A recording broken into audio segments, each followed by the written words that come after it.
안녕하십니까? 피터 신부입니다. 오늘은 저번 시간에 이어서 상담 관계를 잘 형성하기 위해서 상담자가 고려해야 될 네 가지 조건 중에 저번 시간에는 상담자의 전인적 건강에 대한 말씀을 드렸고요. 오늘은 이제 두 번째, 세 번째, 네 번째 조건에 대한 말씀을 계속 이어나가도록 하겠습니다. 두 번째로는 이제 상담자는 내담자와의 관계에서 내담자가 상담자에게 원하는 첫 번째 조건이 안전한 사람인가에 대한 것이라는 것을 알 필요가 있습니다. 왜냐하면 생물은 구체적으로 다른 생명체와 조우할 때 그 생명체가 나에게 위험한 사람인가 아닌가에 대한 첫 번째 기준을 가지고 바라보게 되죠. 이게 자연의 질서입니다.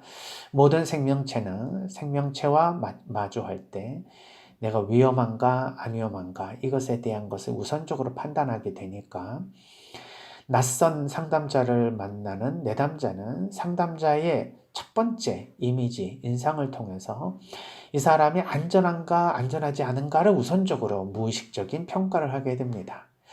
그때 우리는 흔히 그냥 간단한 말로 보면 이 사람 좋은 사람인가 아니면 나쁜 사람인가 이러한 생각을 하게 되죠. 따뜻한 사람인가 차가운 사람인가 뭐 이렇게 표현할 수도 있고요. 그래서 내가 적어도 상담 관계에서 당신을 상처를 주거나 피해를 주는 사람이 아니라는 것을 어떻게 전해줄 수 있는가 하는 것입니다. 말로 해야 될까요? 나는 당신에게 절대 피해를 주는 사람이 아니니 걱정하지 마세요. 이렇게 이야기할 수 있는 건 아닐 것입니다. 어떻게 해야 내가 안전한 사람이라는 것을 상대방이 알 수 있게 할까요? 네, 아무리 봐도 해답이 나오지 않습니다. 유일한 해답은 하나입니다. 그냥 내가 선한 사람, 그리고 안전한 사람이어야 합니다. 남에게 피해를 끼치고 남에게 상처를 주는 사람인가? 아니면 남에게 위로와 기쁨을 주고 그리고 치유와 안정을 주는 사람인가? 이것은 스스로에게 질문을 던져 보았을 때 내가 누구냐는 것에 대한 개념이 바로 거기에 대한 답변으로 이어집니다. 무엇을 하고 안 하고가 아니라 내 자신 자체가 누구냐는 것입니다. 나는 어떤 사람에게든 그 사람에게 선을 행하는 사람입니까? 아니면 악행을 통해서 다른 사람에게 상처를 주는 사람입니까? 완벽하게 선한 사람이다, 악한 사람이다는 건 없겠죠. 결국은 상대방을 통해서 뭔가 상호작용이 발생하면 때로는 어떤 사람에게는 좋은 사람, 또 어떤 사람에게는 안 좋은 사람으로 관계가 형성될 수 있습니다. 내가 좋은 사람이다, 아니다가 아니라 어떤 사람을 만나느냐에 따라서 갑자기 내가 좋은 사람도 될 수 있고 또 안 좋은 사람의 역할도 할 수 있겠죠. 자, 그렇다 하더라도 내 자신이 다른 사람에 대해서 근본적으로 누구냐라고 했을 때 내 스스로 내 자신에게 질문을 던졌을 때 나는 선한 사람이다. 적어도 나는 선을 향해서 나아가는 사람이다라고 하는 자기의식이 중요합니다. 이 의식을 가지게 되면 내담자 앞에서 굳이 자신은 안전한 사람이라는 것을 스스로 말할 필요도 없고 보여주려고 노력할 필요도 없습니다. 그냥 내 스스로가 내담자에게 비춰질 때 내담자는 나에 대해서 알아줄 것이다. 그것은 우리가 어떤 언어적인 표현으로 남에게 내 모습을 보여주는 것이 아니라 우리가 직감적으로 그 사람은 어떻다라는 것을 알아낼 수 있는 능력이 있기 때문에 그렇습니다. 이런 무의식의 뇌의 능력은 그 사람이 아무리 겉으로 자기 자신을 포장하고 치장한다 하더라도 그 사람의 내면을 볼 수 있는 능력이 있다는 것을 전제합니다. 우리는 그 사람의 말로 인해서 그 사람이 누군지를 아는 것은 기껏해야 한 16% 정도 될까요?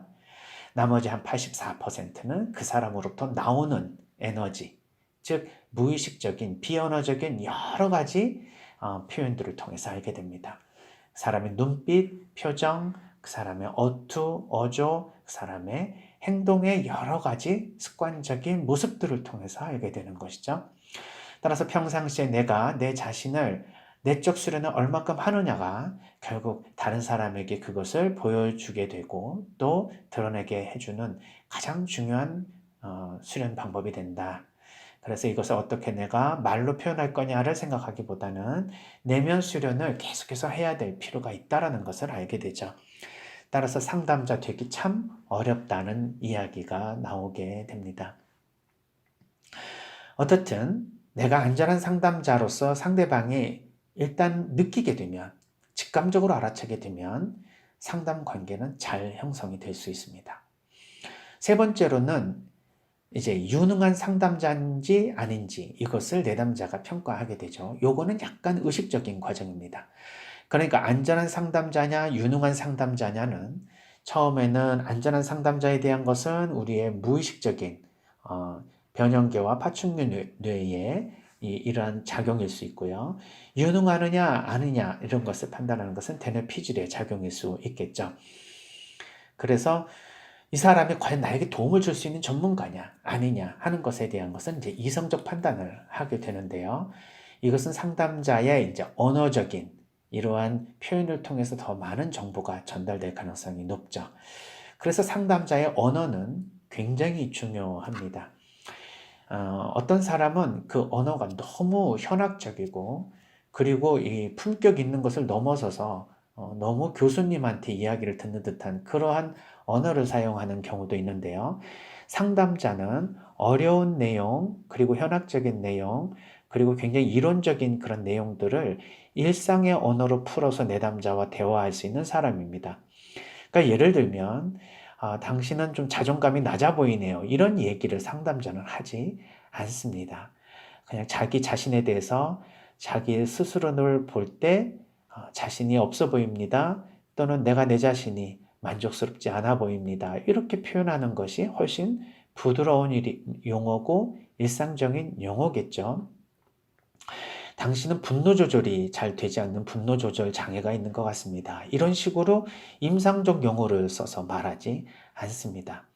화가 많이 나면 참을 수가 없을 것 같습니다. 또는 참지 못한 화로 인해서 너무 답답하실 것 같습니다. 이렇게 표현하는 것이 훨씬 낫죠. 그러면 뭔가 전문적인 능력이 떨어질 것 같아서 또 자기가 그런 일상의 용어로 쓴다는 것은 뭔가 자기 자신이 전문가 냄새가 나지 않을 것 같아서 내담자에게 유능한 상담자로 보이기 위해서 언어를 멋있는 언어, 전문적인 언어 또는 이론적인 이러한 이야기를 더 많이 섞어서 하게 되는 경우가 있는데 이것은 상담자의 불안에서 나오는 행동이다. 유능한 상담자로 비춰주고 싶어하는 욕구가 결국 내담자에게 뭔가 가르치거나 또는 잘나 보이려고 하는 그런 말 표현으로 나타날 수가 있으니 우리는 전문가로 갈수록 오히려 말이 더 자연스럽고 그리고 일상 용어를 사용하며 더 깊이 들어가면 내담자가 사용하는 언어 수준에 맞춰서 대화하는 사람이다. 이렇게 말할 수 있습니다. 그러니까 유능한 상담자에 대한 기준을 우리가 어떻든 간에 내 스스로에게 확인할 수 있으면 굳이 내담자에게 확인받고 싶은 욕구는 감소될 수가 있습니다. 이제 마지막으로 자신을 관리하는 상담자 이렇게 제가 썼는데요. 요거는 그냥 그 말 그대로 약간 이제 전략적인 모습입니다. 1번, 2번, 3번은 사실 우리가 내면 안에서 스스로 자기가 수련해야 될 영역이라면 이 자신을 관리하는 상담자는 조금 내가 내면 수련을 하지 않고 외적으로 조금만 노력을 하게 되면 그래도 오해를 하지 않거나 아니면 잘못 이해할 수 있는 그러한 상황을 좀 예방할 수는 있지 않을까라는 의미에서 초두 효과, 후광 효과에 대한 이야기를 좀 해볼까 합니다.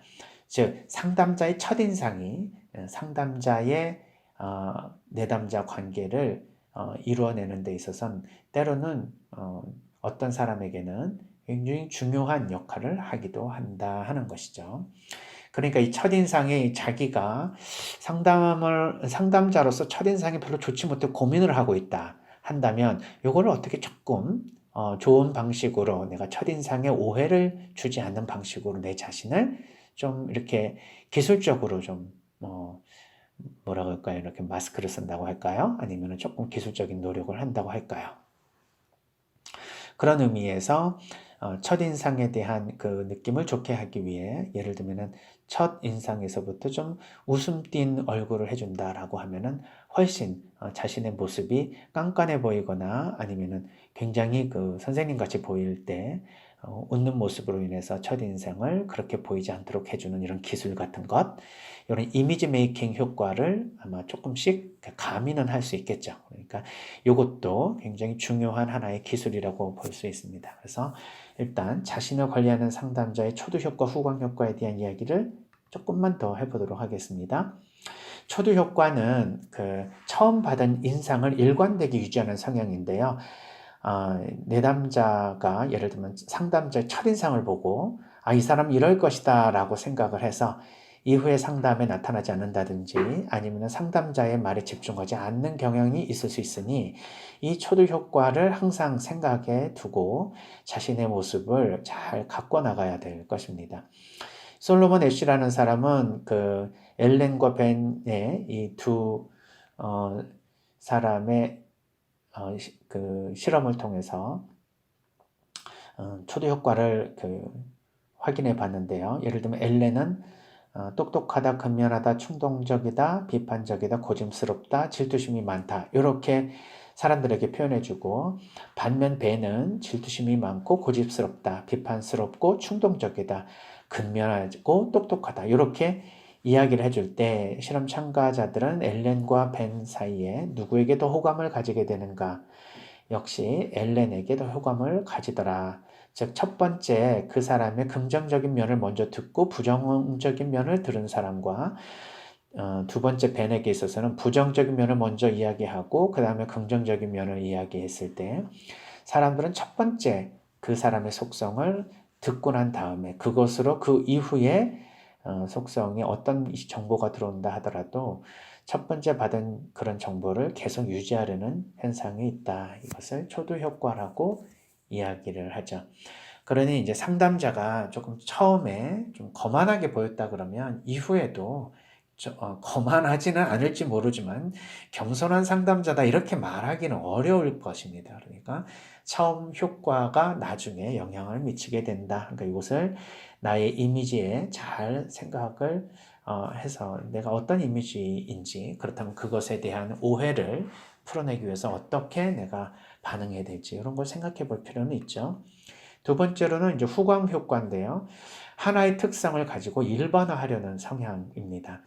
손다이크라고 하는 실험 심리학자는 어떤 이제 그 부대에서 장교들에게 자신들의 부하들을 놓고 볼 때 성격, 지능, 체력, 리더십 등 여러 가지 다양한 평가들을 한번 해보라고 실험을 합니다. 그랬을 때 예를 들면 이제 모범병사라는 누가 봐도 모범병사다라고 하는 그 병사에게는 대개 성격도 좋고 지능도 높고 체력도 좋고 리더십도 있을 것이라는 생각을 하게 된다는 것이죠. 그러나 그냥 일반 병사들에게는 모든 항목에서 평균 이하 점수를 주게 되었다. 그래서 첫 인상이 좋고 품행이 좋은 사람은 나머지 능력도 있다라고 생각할 가능성이 높다는 것이죠. 내담자도 상담자에 대한 이러한 초두 효과, 후광 효과가 있을 가능성이 있는데, 우리가 이러한 그 첫 번째 나의 이미지가 어떤지에 대한 자기 통찰을 한번 하게 되면 전략적으로 내가 어떤 모습으로 내 자신을 계속해서 첫 인상에 대해서 적어도 오해를 주지 않으려고 할까라는 생각을 하게 됩니다. 이러한 실험을 솔로몬 애쉬어 같은 실험을 그 중앙일보 2015년 3월 8일자에서 서울 동북초등학교 6학년 1반과 2반을 통해서 실험을 한 결과가 있어서 여기 한번 소개해 보도록 하겠습니다. 일반에게는 한 학생에 대한 설명을 똑똑하다, 성실하다, 즉흥적이다, 비판적이다, 고집스럽다, 질투심이 많다 이렇게 긍정 언어부터 시작을 해서 부정 언어로 가는 모습으로 제시를 해줬고요. 2반에는 먼저 질투심이 많다, 고집스럽다 이렇게 부정적인 측면서부터 먼저 이야기를 하고 나중에 성실하다, 똑똑하다라는 이야기를 들었을 때 이 사람에 대해서 어떻게 느끼느냐라는 것을 설문을 합니다. 그랬더니 일반 쪽이 먼저, 즉 긍정 언어를 먼저 들었던 그 반의 아이들이 이 아이는 공부를 또 잘할 것 같고 반장으로 뽑고 싶고 불의를 못 참을 것 같고 또 불평을 잘할 것 같다 이렇게 긍정적인 이야기를 먼저 하게 되고 2반에서는 이 친구가 부정적인 측면에서 더 강할 것이라는 표현을 하게 되었다.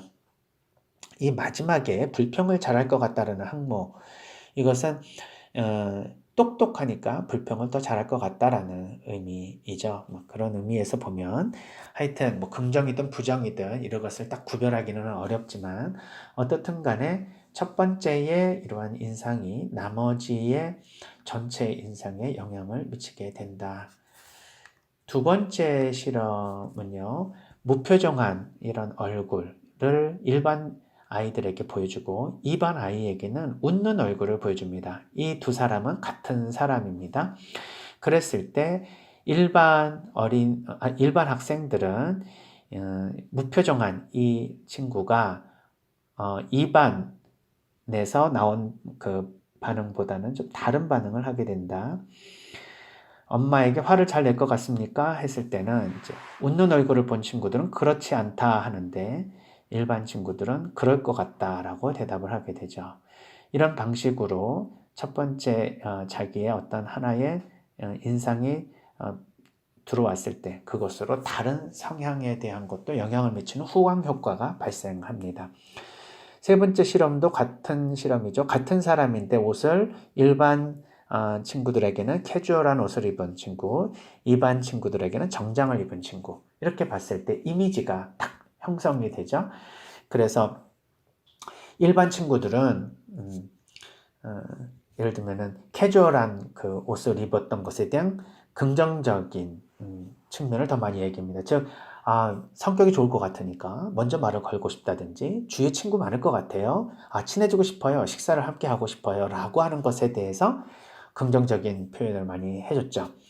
그렇지만 일반 친구들은 정작 모습을 보았으니까 조금 더 뭐 고집이 있고 좀 예의 바르고 그리고 성격이 까칠할 수도 있고요. 어떻게 보면은 옳고 그른 것을 정확하게 구별하는 그런 모범적인 아이일 수도 있고요. 이러니까 주위에 친구 많지 않을 것 같고 말을 걸기에는 좀 부담스럽고 약간 친해지기 어려울 것 같고 이러한 응답을 하게 된다. 그래서 이러한 그 여러 가지 실험들의 그 결과는 결국 우리의 첫 번째 이미지가 어떠냐에 따라서 신뢰관계를 형성할 수 있는 방해 요인들이 존재한다. 그러니까 이제 제가 상담 관계를 잘 맺으려면 하는 그런 전략에 대해서 네 번째, 자신을 관리하는 상담자에게 초리 효과, 후광 효과를 고려해라 라는 의미는 불필요한 오해를 받지 않도록 처음에 자기 자신의 이미지를 잘 관리하는 것, 이것도 때로는 우리가 해야 될 일이다. 더 근원적으로는 내면에 대한 성찰을 통해서 내면이 건강해야 되고 내면이 깨끗해야 되지만 이후에 우리가 외적인 모습에 대한 것도 우리가 잘 관리를 하게 되면 상담 관계를 맺는 데 있어서 내적이고 외적인 모든 그런 조건들을 잘 관리함으로써 결국 좋은 관계를 맺을 수 있는 중요한 자원이 된다라는 것을 말씀드리고 싶었습니다. 오늘은 이제 1회기, 2회기, 3회기 상담에서 우리가 어떤 것에 신경을 쓰게 되는가에 대한 이야기를 했는데요. 우선적으로 상담이 무엇인지에 대한 상담자, 내담자와의 관계, 그리고 역할, 그리고 규범 이런 것들을 설명해주는 상담의 구조화가 이루어지며 그리고 상담자는 내담자와 치료적인 관계, 상담 동맹, 치료 동맹을 맺는 데 있어서 우선적인 그러한 그 중점을 두게 된다. 그래서 초기 상담에 대해서 이제 그 상담이 시작이 되면 이러한 내용을 가지고 상담을 진행하게 된다는 것을 말씀을 드렸습니다. 이제 다음 강의는 이제 2회기, 3회기, 4회기 넘어가면서 상담의 구체적인 그런 내담자의 문제를 탐색하고 그것에 대해서 어떻게 상담자가 또 확인하는지 그런 과정에 대한 이야기로 계속 강의를 이어나가도록 하겠습니다. 감사합니다. 동글동글 콩